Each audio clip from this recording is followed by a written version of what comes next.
పవన్ కళ్యాణ్ గురించి ఏమన్నా చెప్తారా? ఆయన ఒక పిచ్చోడండి నా దృష్టిలో మాత్రం. అంటే ఒక పరిపక్వత లేని ఒక లీడర్ అతను. ఆయన ఇప్పుడు డిప్యూటీ సీఎం అండి మనకి. ఎవరైతే ఏం లేండి. ఇప్పుడు ఏ స్థానంలో ఉంటే ఏమైంది? అవునండి. స్థానం కాదుగా, మెచ్యూరిటీని కదా మనం ఆలోచించాల్సింది. ఆయన సరే ఇది రాష్ట్రంలో జరుగుతున్న అన్యాయాల మీద స్పందిస్తే ఆయనకు మంచి పేరు వస్తుంది కదా. ఇన్ని కళ్ళ ముందు మహిళల పక్షాన్ని నేను ఉంటానన్నాడు. 30,000 మంది మరి ఉమెన్ ట్రాఫికింగ్ జరిగిందన్నాడు. తీరా మొన్న అసెంబ్లీలో చూస్తే 30 మంది అన్నారు. వాళ్ళే చెప్పుకున్నారు. 30,000 మంది ఎక్కడ, 30 మంది ఎక్కడ? ఇట్లా ఇష్టం వచ్చినట్టు ఒక అబద్ధాల ముఖ్యమంత్రి అంటే చంద్రబాబుని, అబద్ధాల నాయకుడిని ఈయన సపోర్ట్ చేసుకుంటూ అతను అబద్ధాలు మాట్లాడటం అలవాటు చేసుకొని అతనుకున్న క్రెడిబిలిటీ పోగొట్టుకున్నాడు. ఇప్పుడు మరొక వేషం అంతే. ఫస్ట్ ఏమో ఆయన ఎవరు, చేగువేరా శిష్యుడు అన్నాడు. ఆ తర్వాత కమ్యూనిస్టులు అన్నాడు, అది పోయింది. మాయావతి అన్నాడు, అది పోయింది. ఇలా రోజుకో పార్టీ, రోజుకో వ్యక్తుల్ని ఆదర్శం అని చెప్పుకునేవాళ్ళు చివరికి ఎవరికి ఎవరు ఆదర్శమో కూడా చెప్పుకోలేని స్థితిలో ఉండిపోతారు. అందుకనే అతను అమాయకుడు అన్నట్టు. ఇక్కడ సెలబ్రిటీస్లో, పొలిటీషియన్స్లో ఒక్కళ్ళే మాట్లాడారు దమ్మున్న మగాడు పవన్ కళ్యాణ్.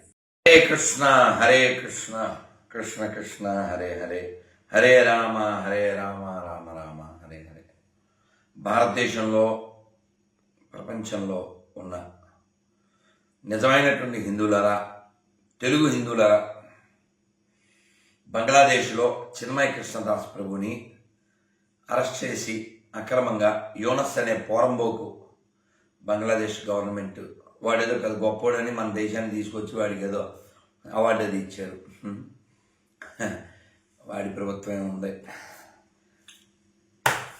ఆయన అరెస్ట్ చేశారు. ఎందుకు అరెస్ట్ చేశారు తెలుసా? ఆయన మైనారిటీల హక్కుల కోసం, హిందువుల కోసం మాట్లాడాడు. మన దేశంలో పాలస్తీనా కోసం మాట్లాడే వాళ్ళు ఉంటారు, జెండాలు పట్టుకుని ర్యాలీలు చేసి కొవ్వొత్తులు ర్యాలీలు చేసేవాళ్ళు ఉంటారు. కానీ హిందువుల కోసం మాట్లాడేవాళ్ళు ఉంటారు. ఆయన యొక్క లాయర్ని చంపేసింది అక్కడ పాషండ పిశాచ్ ప్రభుత్వం ఆఫ్ బంగ్లాదేశ్. ఇక్కడ సెలబ్రిటీస్లో, పొలిటీషియన్స్లో ఒక్కళ్ళే మాట్లాడారు దమ్మున్న మగాడు పవన్ కళ్యాణ్ అని ఒక్కడే. మిగిలిన సెలబ్రిటీస్కి అక్కర్లేదు, మిగిలిన హిందువులకి అక్కర్లేదు. నిన్న రాత్రి అక్కడున్న హిందువులను చంపమని, ఇస్కాన్లను చంపమని ర్యాలీ చేశారు అక్కడ పిశాచారు. అయినా మనం వచ్చేసిన బిర్యానీలు తినడానికి అలవాటు పడ్డాం. కాబట్టి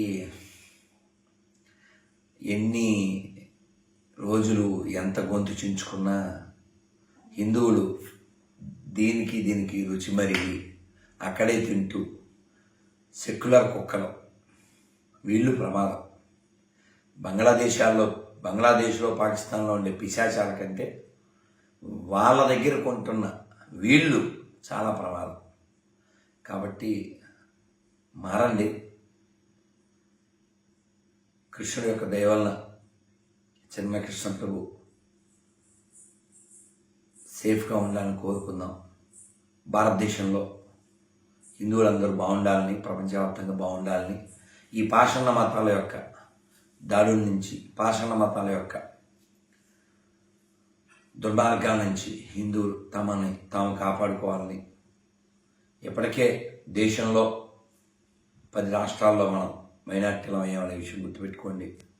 అన్ని మతాలు సమానమనే దరిద్రులు మీ చుట్టుపక్కల ఉంటే వాళ్ళని ఎడ్యుకేట్ చేయండి.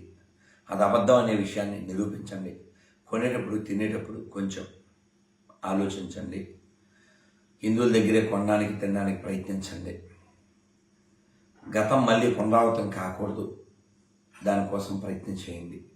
ఈ ప్రపంచం అంతా ఒకే మతం ఉండాలనేటువంటి పిశాచ పాషాణ మతాల నుంచి, ఒకే పుస్తకం అందరూ చదవాలనేటువంటి నీచ నికృష్ట భావజాలం నుంచి ఈ ప్రపంచాన్ని కాపాడగలిగేది కేవలం హిందువులు మాత్రమే. హిందువులారా మేల్కోండి, మన దేశాన్ని ధర్మాన్ని కాపాడుకుందాం. హిందువుల వల్ల ప్రపంచానికి ఏ నష్టం లేదు, హిందూ గ్రంథాల వల్ల ప్రపంచానికి ఏ నష్టం లేదు. కానీ ఖచ్చితంగా ఎడారి మత గ్రంథాల వలన, ఎడారి మతస్థుల వలన ప్రపంచానికి చాలా నష్టం జరిగింది. కోట్ల మంది నశింపచేశారు, వేల లక్షల దేవాలయాలు కూల్చేశారు. కాబట్టి అన్ని మతాలకు సమానమైన దరిద్రులారా, సెక్యులర్ కుక్కలారా, తొందరగా మారండి లేదా మరణించండి. భారత్ మాతకి జై. Thank you. హరే కృష్ణ.